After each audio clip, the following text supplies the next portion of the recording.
Hey everyone, as promised, we're going to continue this Lair of Behemoths Ikoria, this Ikoria draft here. Let's take a look at the deck real quick for our live viewers. The YouTube viewers have just saw us play this, so no surprise for them, but we got people who have no idea what's going on with this deck in the house, so we're going to show them and then get back into it. Really, this deck has been about sacking stuff. We've got Weaponized and Mutual Destruction. We've got Prickly Marmosets, not at their best here, but a couple of ways. The Death Touch counter here has been nice, and to throw Death Touch on the Marmosets is pretty nice mid-combat. This has been medium. Got some good removal, though. Death Dweller can get back a Marmoset for Death Touch as well. That was the other thing that could give it Death Touch. I knew there was something.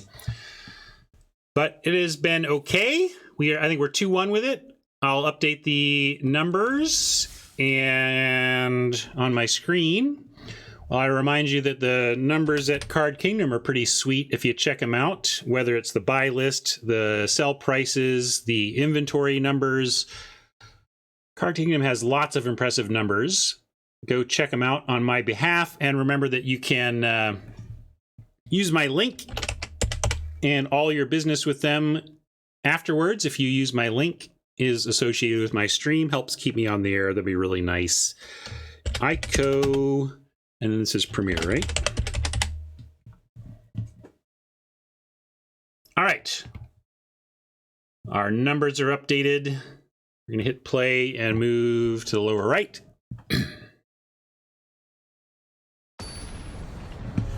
We 3-0'd. Some hard-fought matches, but we did get there with the 3-0 on the Warrior deck. I guess Red-White Warriors is my new bread and butter of the format or something. Lack of 2s is somewhat concerning, but the strength of Marmoset and Poacher and having a nice split of our land is enough for a keep. Maybe we'll find a 2 in the next couple of draws.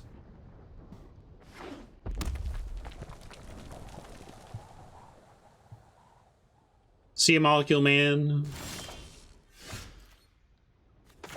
Well, we could cycle this on 2, but I would like to, if we draw a land, especially if we get to 5th land before off the top, I'll definitely be holding this. But ideally, we do find a 2-drop. That is just the dream here.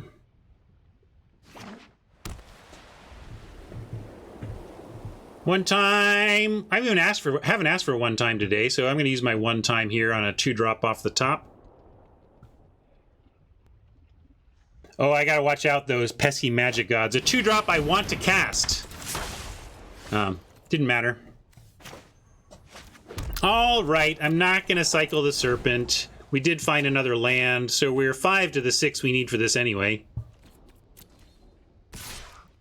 I tend to want to cycle the Serpent when I'm stuck on 2. That's when you're willing to let it go.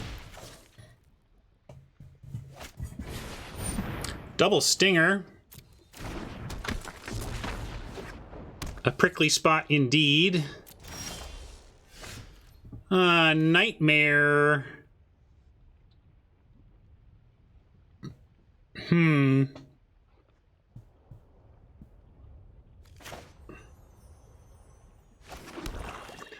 Nightmare just gives one of those things Death Touch, then they can hold back to block potentially, but they need to double block it still, and with only a 2-power Death Toucher, we probably get something else out of the deal, so we could just go with the biggest one we have, and then Poacher after that. What do we have to kill something like that? We got the Weaponize the monsters, we got Fire Prophecy, a couple of Blood Curdles, we got the Dirge Bat, and of course the Destruction in our hand, which we don't really want to use yet based on this hand. Yeah, and Marm blocks them both. I mean, that's the question, but do we want to get the 4 power going? But Hunter, I mean, I'm doing the Hunter anyway. Running out of time here, had to decide.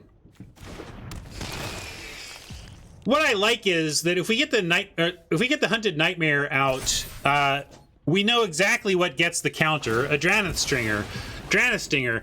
if we pass the turn, they could do something like play a marmoset of their own, and then we can't even play this unless we're prepared to pick off the first strike Death Toucher.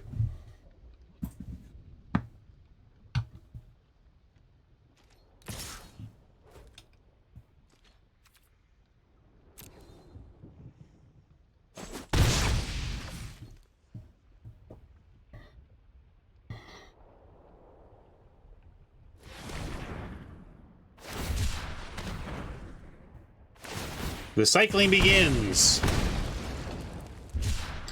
Red-white cycling is still the boogeyman of the format.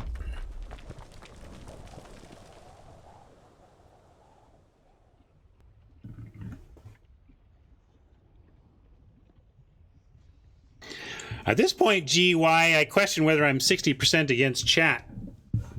The chat showing up for the gauntlet seems to be more of the coin flip variety these days. A lot of great players give me a hard time.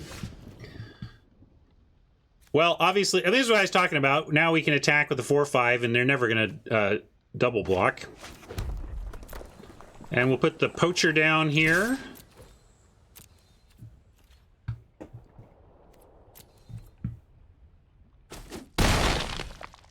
And then the 2 damage, the shock from the Thundermane, while good is not crazy good, they would need, like, they don't even really have the mana to cycle twice and shock twice next turn, so. Really want to find one of our 2 copies of, what is it? Where is it? Forbidden Friendship. That's the one that makes 2 tokens, because then we can destruct something and start poaching.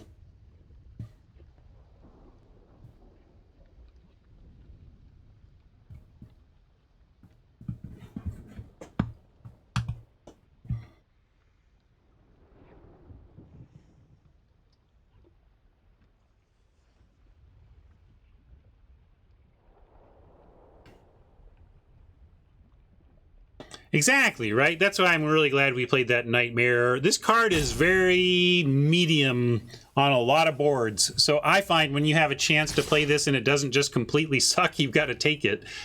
The poacher play is interesting. The attack with everything is interesting.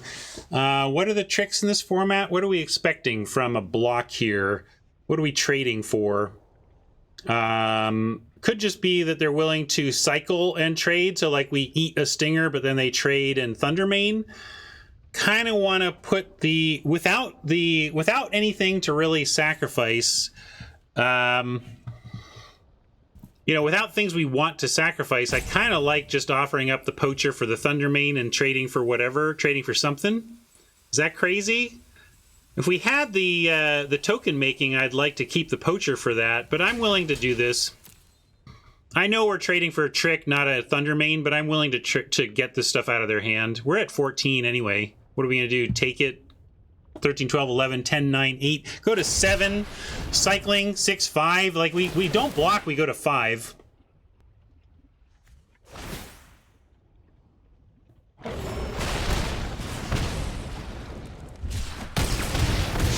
So that's great. That's exactly what I was hoping for out of that result.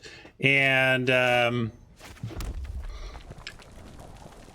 I'm going to keep, like, this is nerve-wracking. We might just be dead to cycling and or a Zenith Flare. But that's the nature of going up against the old cycling deck. And I think we just have to get on board as best possible, know that we have a hasty 5-5 coming, and that with the Grim Dancer on lifelink and Vigilance, that we maybe, or lifelink and Menace, we might have the goods to both survive on life gain and get in some big attacks. I'm going to start with a swing. So we're riding pretty low here, but I think it's what we've got.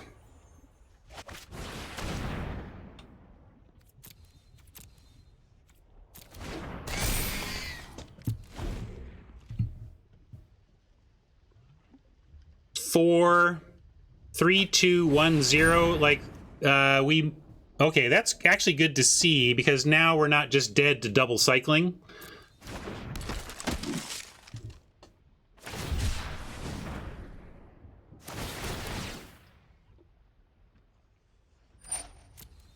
We just go to 2. We just merely go to 2.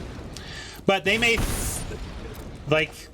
they may get in aggressively with the stingers, and we have something to do on the way back.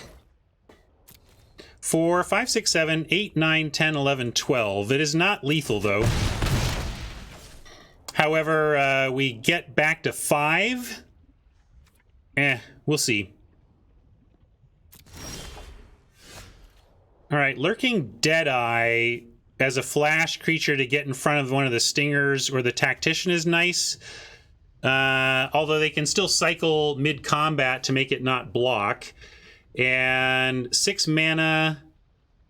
We could also just send in and mutually destruct like one of the attackers to get rid of the snare tactician. And then still have Deadeye on blocks. And maybe Marmoset is actually the thing we want to sacrifice in that case. But then we don't have Deadeye on blocks. If we Serpent here, I think we kind of need to kill the Snare Tactician or we're in trouble. And maybe I need to leave back the Nightmare even. This is a toughie. But this is definitely attacking, and then I'm trying to figure out if we leave this back on D, or if it matters. I think we do leave it back on D for now. Unless we just straight up sack it to the to kill the tactician. Maybe that's the play. Yeah, I'm going to do that. I think Grim Dancer we need because it keeps gaining us life. And then Destruction on Tactician.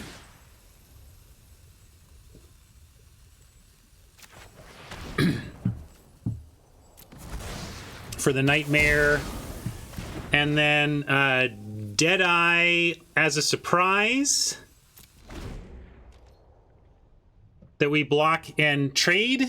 And then hopefully after the double attack, we can Grim Dancer plus Hasty Serpent for the win at 7. So I'm taking a very narrow line. I have a tight rope to walk here to find the win, but at least I have a plan. I have developed a plan. And if they only get 1 cycle, they deal 2 to us and get 1 of their creatures through and we go to 1. If they have 2 cycles, we're just dead. But at least we have a plan. And a deck like this, I expect them to have 2 cycle, honestly, but make them have it. So I think we lose here, but we came up with a line that conceivably got us the win.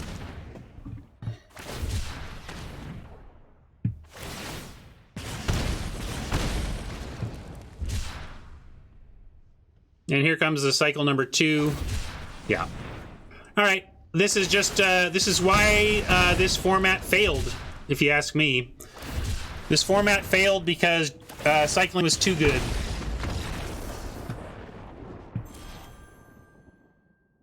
I really ultimately did not care about this format and was happy to say farewell because I was sick as heck of feeling like I either had to cycle or be cycled.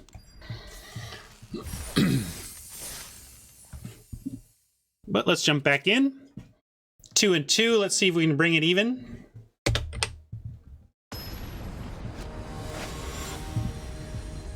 No, I hope I don't sound too salty. I'm just saying Ikoria was bad because of that. Like, cycling is too good in the format. It just is.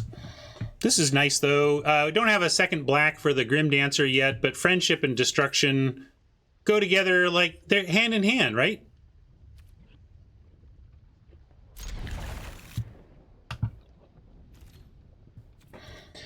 I've spoken to that. The reason they didn't make those colored pips was a constructed design decision that by making them colored would have kind of defeated the point of what they were trying to do with the archetype and with the with that archetype in the format.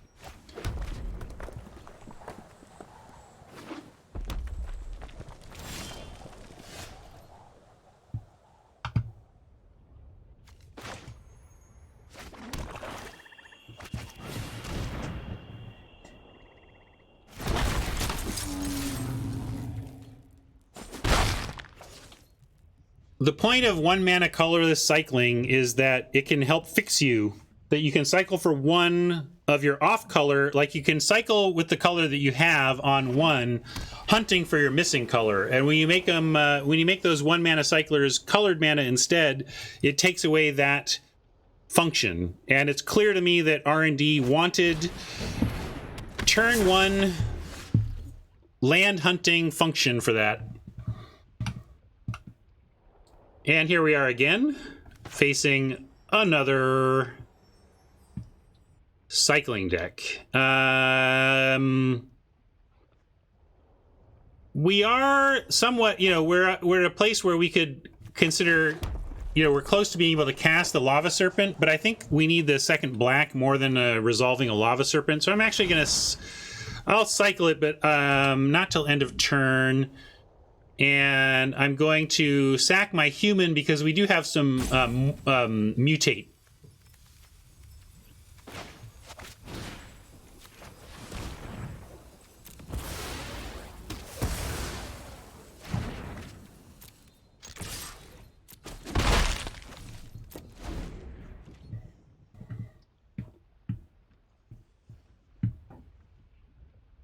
Yeah, there could have been some pain involved, but then it's a weird thing to involve pain payments on not black and red stuff. I don't know.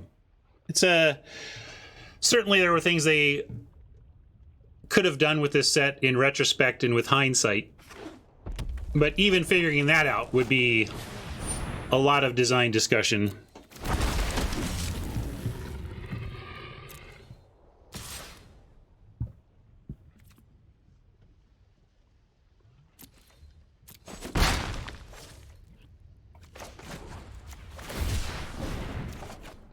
Oh, deck. That's not what we want. I don't think we ran our Cathartic Reunion in here either, so we're kind of just stuck with these, although we do have 1 Fire Prophecy to shuffle a mountain back in, so we'll hold on to a mountain. But I'm going to play the Marmoset and pass. I don't want to offer trading for tokens that represent something we could mutate onto, and also something we can poach if we draw our poacher.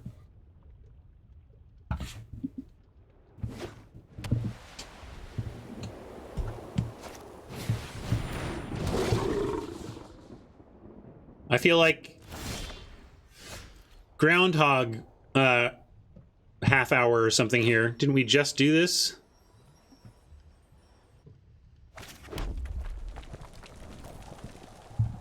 Well, they don't have blocks on the Marm. We'll send that and play another one. They don't have blocks on the Marm because they don't have Cycle and Activate Thundermane. They have a Divine Arrow for the Marm, though. They just don't have blocks.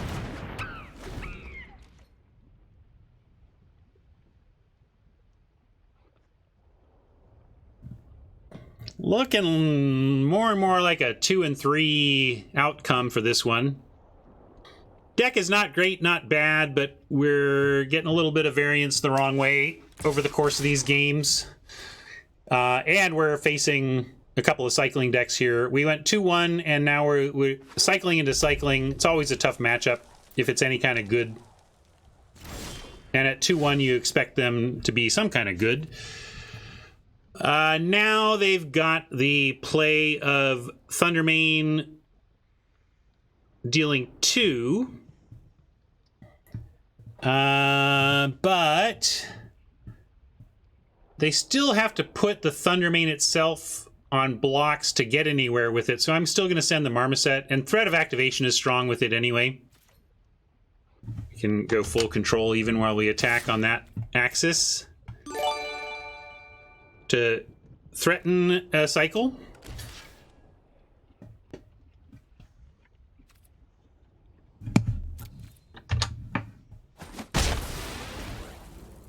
All right, Oppo Chumping is fine with me. We're going to offer a Grim Dancer, and Death Touch doesn't really seem to matter here in this matchup, so I'm going to stick with a Lifelink Menace plan.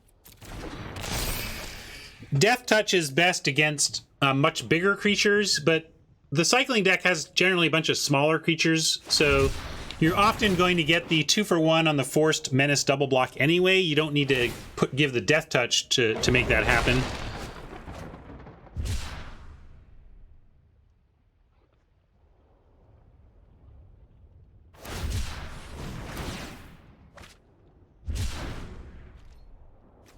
Probably just loading up for future Zenith Flares here. There's a temptation to wait on the 1-mana cyclers to activate Thundermane, but it's possible Oppo just has so many they're not concerned about it.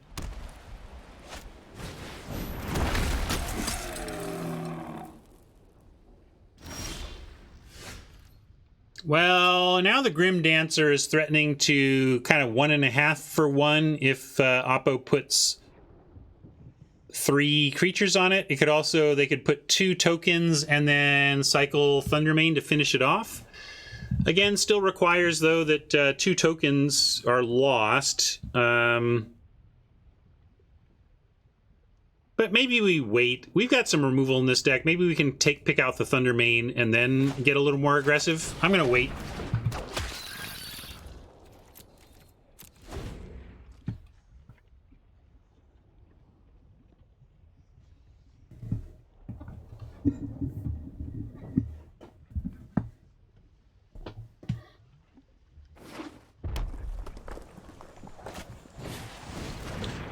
Ruh-roh.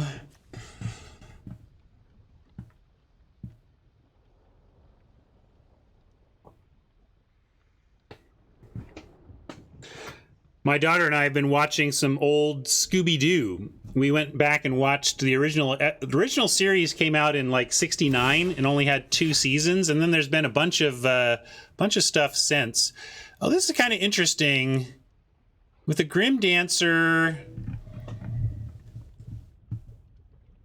Harvester, obviously they just sack a bunch of small stuff, but I kind of like charging in with everything but Scorp here, letting them do their worst, and then seeing about harvesting onto the Scorp after the dust settles. Anyway, the old Scooby-Doo is funny, but there was a reboot I didn't know about called like Mysteries Incorporated. That is what my daughter watched when she was a kid, that made her want to check in with old Scooby-Doo. And I gotta say, the Scooby-Doo Mysteries Incorporated is funny. They got a nice tongue-in-cheek attitude about the IP they've got. So I thought I've been enjoying it.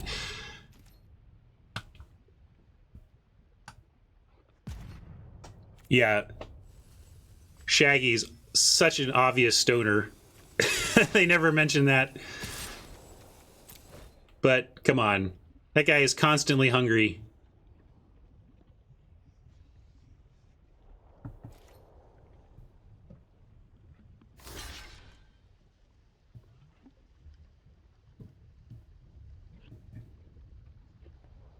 The gag in Mysteries Incorporated is that Fred is just weirdly obsessed with traps. He like subscribes to trap magazines and talks about nothing but traps. And when he talks to his parents, he's like, "Come on, Mom and Dad. All kids want to do these days is solve mysteries and make traps." It's really funny. I enjoyed it. All right, yeah, this is kind of what I wanted. Like, go for it. Wreck us. Just leave me my Scorpion so we can get rid of the Thundermane after the dust settles here.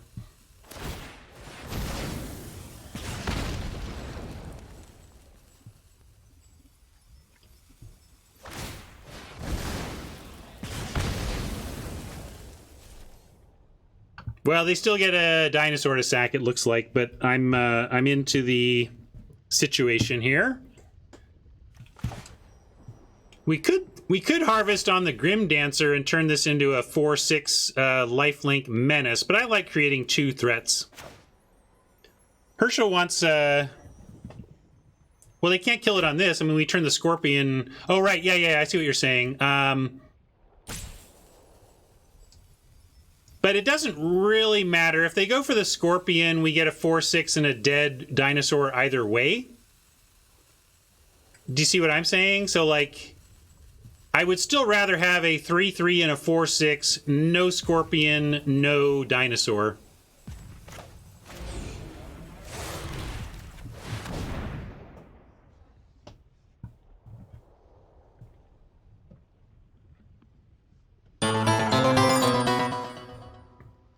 Hey, Lord Tupperware, welcome. Welcome, Raiders. We started out 2-1 with our Ikoria deck here, and have run into a couple of good-looking cycling decks since, and we're trying to survive that here.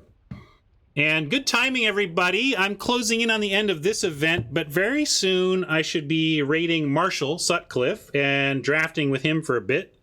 And looks like, yeah, I'm gonna, like we did last time. Oh, because that's, like, this is almost too good. Now we could mutate the Grim Dancer to just destroy it. We could also just hard cast it. I think we could Dirge Bat the Grim Dancer though here.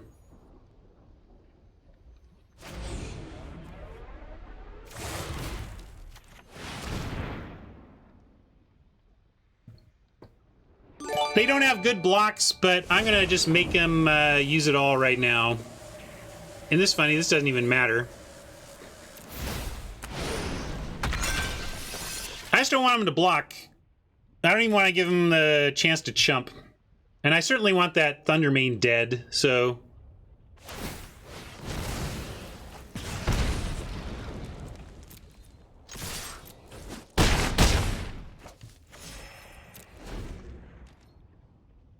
Anyway, welcome Tup peeps, and hang around for transitioning over to Marshall in a little bit, and we'll kick off a draft there and have a fun time with him. So stick around, gang.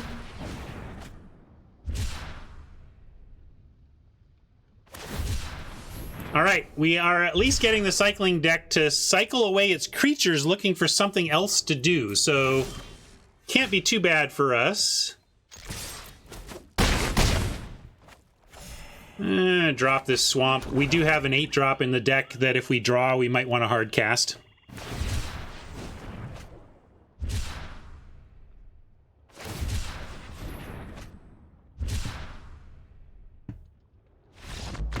Yeah, maybe I shouldn't have even run out the Dirge Bat. Maybe that was hasty. We got there, but it's true that I didn't get max value out of that by any stretch.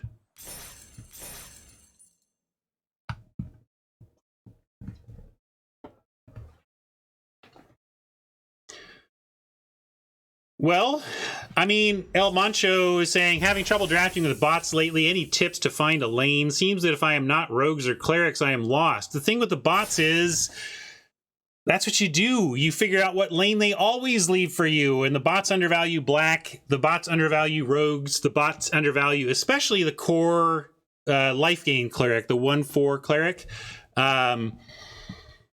So I honestly think El Mancho... Stop looking for other lanes, and you'll be better off. I mean, I haven't played anything other than clerics or rogues in Zendikar bot draft for quite a while.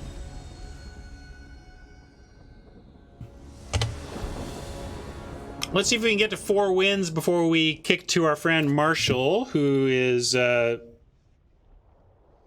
yeah, he's going to be on in a little bit, so hopefully we keep winning here. Might even have to start another one. This is a fine keep, though. I love Weaponized with the Friendship. That's nice. Also, attacking with 1/1s with Deadeye in the wings can be good. A lot of interesting stuff here. Going to hold the leak and try to hard cast it.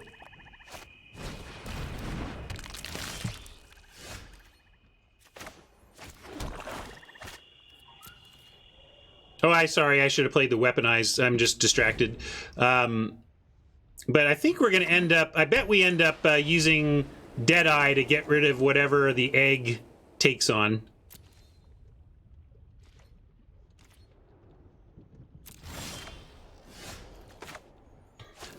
Absolutely a mistake to not have played the Weaponized, but a silver lining is that they don't know about it, so they might put more things at risk than they would have, knowing that we can start shocking things with our Forbidden Friendship. No bother, not going to bother attacking. We're tapped out. They have a free block.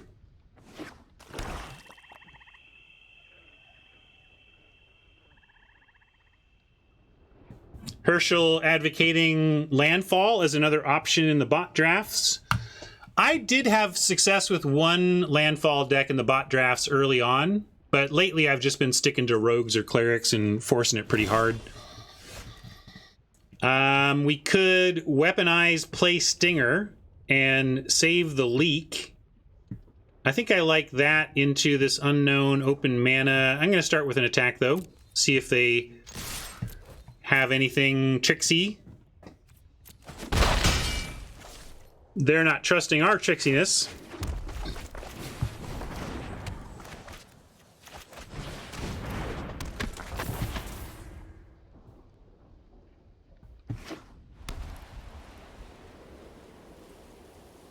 Yeah, probably just bad luck, Pablo. And again, this is not too bad for us. Oh, this is discard. I was thinking this was a sacrifice a creature. Still not bad for us. We pitch a swamp, no problem. And I bet... Okay, they're going to go aggro. That's fine. I think we can race. We're in a decent position to race. And memory leak doesn't seem better than Deadeye here, though. Although, I don't know. What do you think? Yeah, Deadeye. Let's see. Leave one back and then have the Deadeye play. Yeah, I like that. Let's do that. And we'll leave back our non-mutatable human soldier.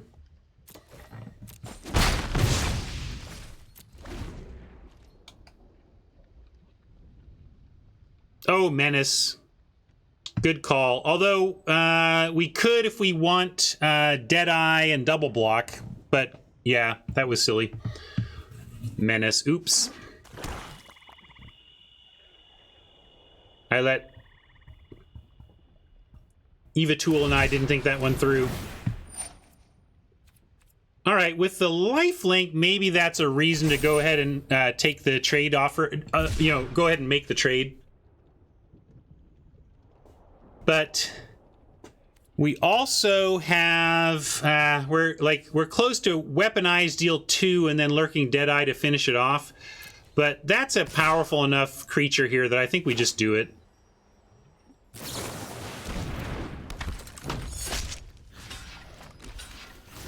No problem.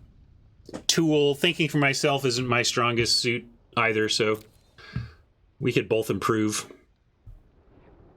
Uh-oh, there's a pause, which means... Okay.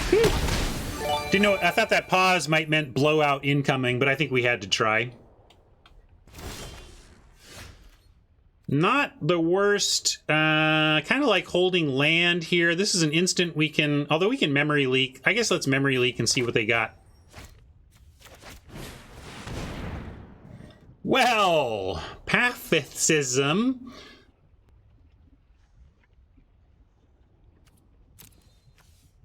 They don't have the green for... Wait, this mutate is... no, they do have the base colors to do the mutate.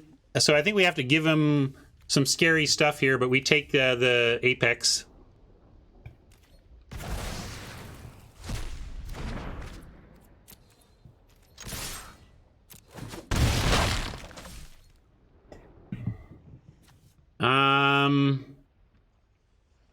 We know what they have now. I'm going to deploy my lands. At least gives us a weaponized activation if we need it.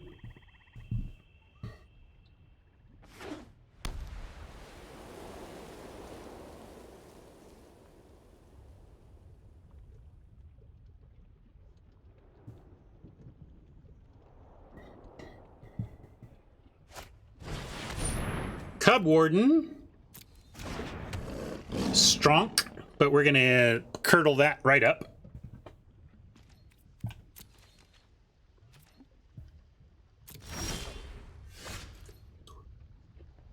Ooh, I like doing it with Deadeye, though. I'm going to send in both and Deadeye.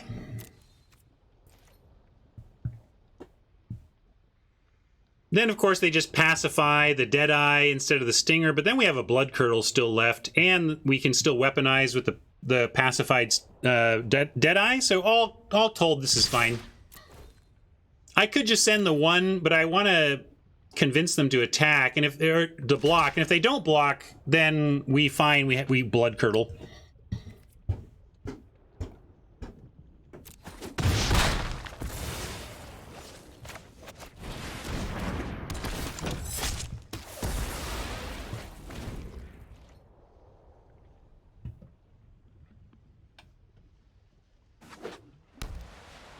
Thanks for sticking around, Tup friends. Glad you're hanging out.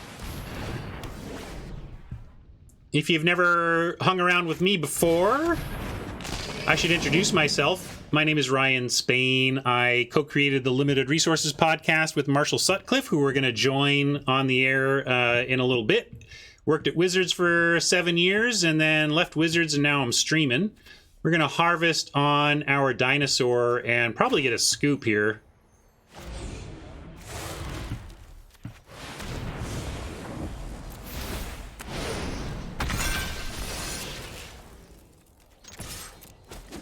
They're at 19. Maybe they feel they have some time. A lot of opponents will give up early here and scoop. Coil bug, you say? Well, they get some action here, but I kind of like firing the Deadeye off at it. They can bring it back, sure, but it goes to hand, and then we get in for 4. If they come up with something else, we blood curdle to something else, and then the coil bug can't block the harvester anymore. So that's my plan here.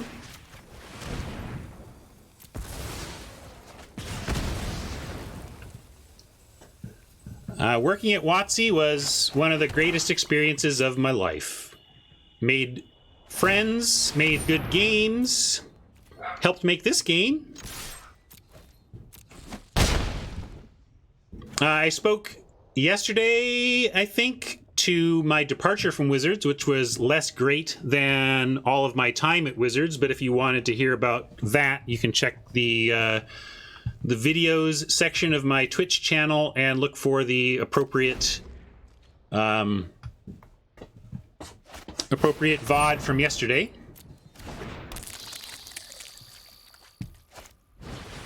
All right. Just kind of what I was talking about here, although... Yeah, sad that this gets lifelink, but we're still going to be fine here as it currently sits.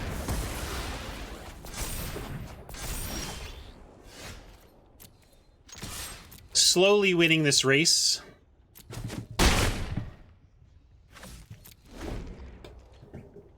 But we're each top decking as well, so something off the top could obviously change this dramatically. Let's see how it goes.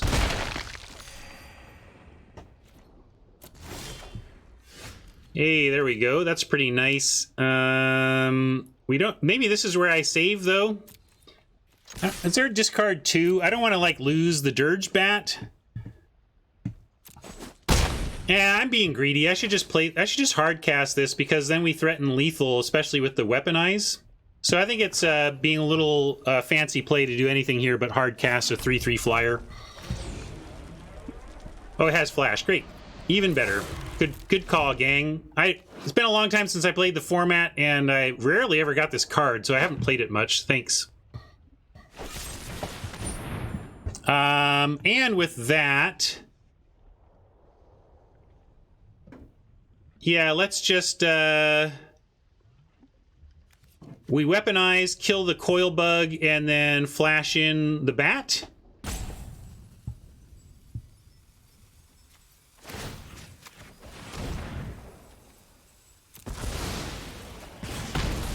And then we attack for 3 and weaponize face and should be there.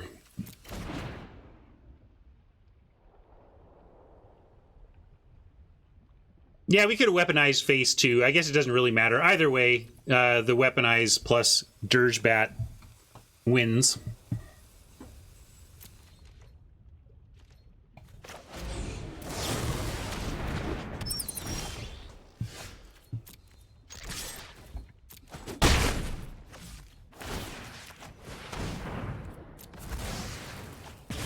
Boom. That's true. If we go to the face, they just get it back with a lifelink bug attack anyway. Well, all right. Well, giving Marshall some time to get on the air here.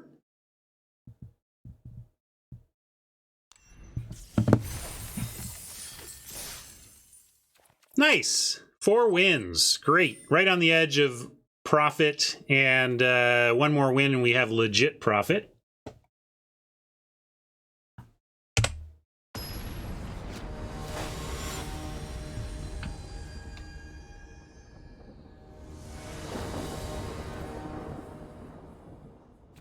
No 2, but pretty straightforward keep.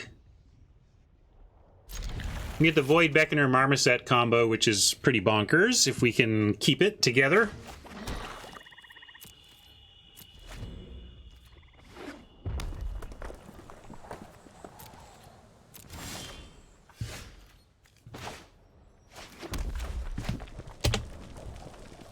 Didn't find a 2. Oh, look. We're up against the number 68 player on Arena in Limited, and they've got a cycling deck. So, I don't love our chances, but we got some action here. If they can't kill the Marmoset, we have a chance.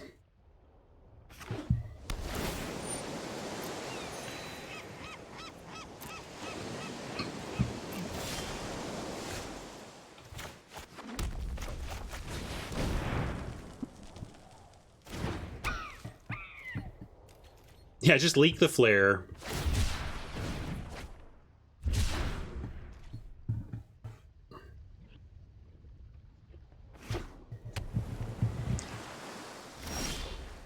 All right. I do like the leak here over, you know, Dead holding up Curdle or whatever. Let's check out their hand.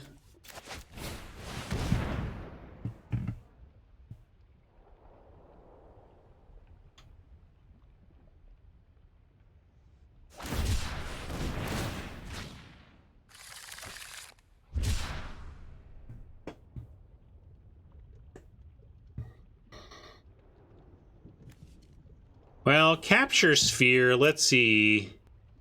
They got 2 pieces of removal, so the Marmoset dream is not gonna live forever, but we should... It doesn't really matter. Let's take away the Rock Slide because this leaves our creature on the battlefield for future weaponizing.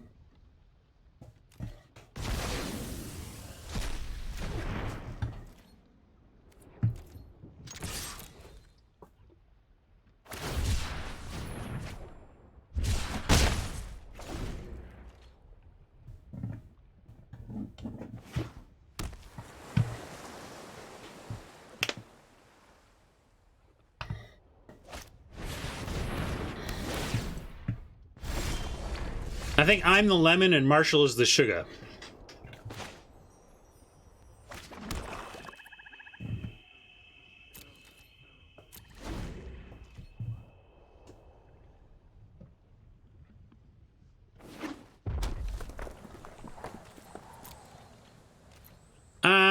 Do we Deadeye? We don't know what these cards are. We know these are 2 lands. Maybe they are bricking out and just found a bunch of land. I think we better Deadeye in case that beaten down is how we get there from here.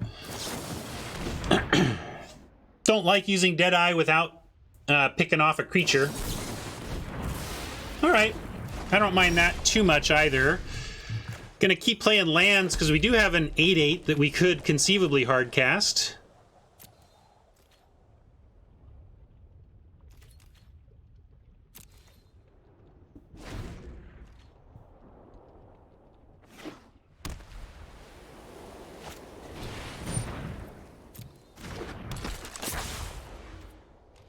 I'm not going to curdle that right now. We might be able to do better. Although Menace, yeah, Menace on an 8/8 could be nice. So let's hold. Yeah, I wouldn't mind drawing some action, but if we're going to flood, might as well have a Void Beckoner.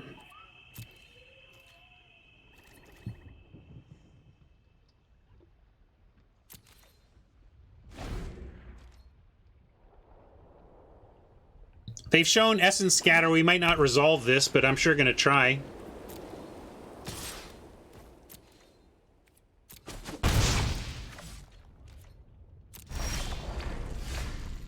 I'm sure it's just 3 lands.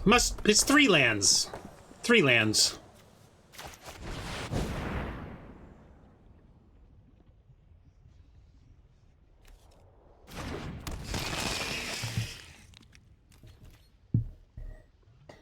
Destroy target big thing. Here it comes.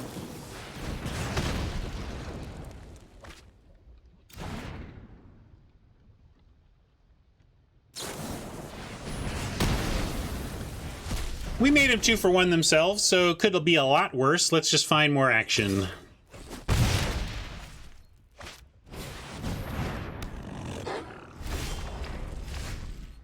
Seriously, deck? 10 lands, huh? 10 lands?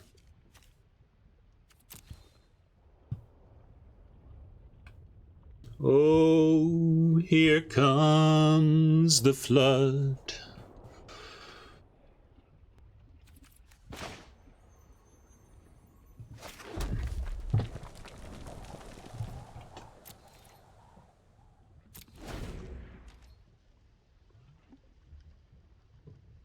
Yeah, we started off on a 2-lander. Just need to draw a little land, and then we're gonna... This hand looks good, right? Yikes.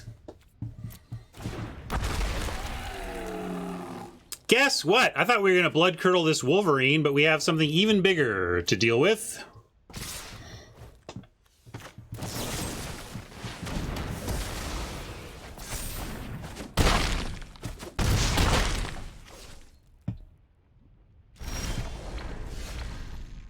Wow. I can mutate onto the Marmoset, which I guess we have to do because we can't. We're going to just lose to this otherwise. Kind of funny to mutate onto a captured creature. But here we are.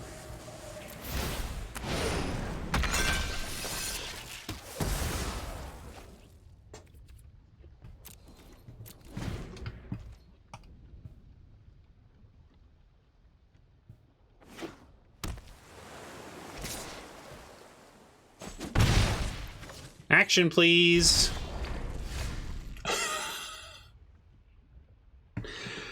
We will say goodbye to flesh and blood.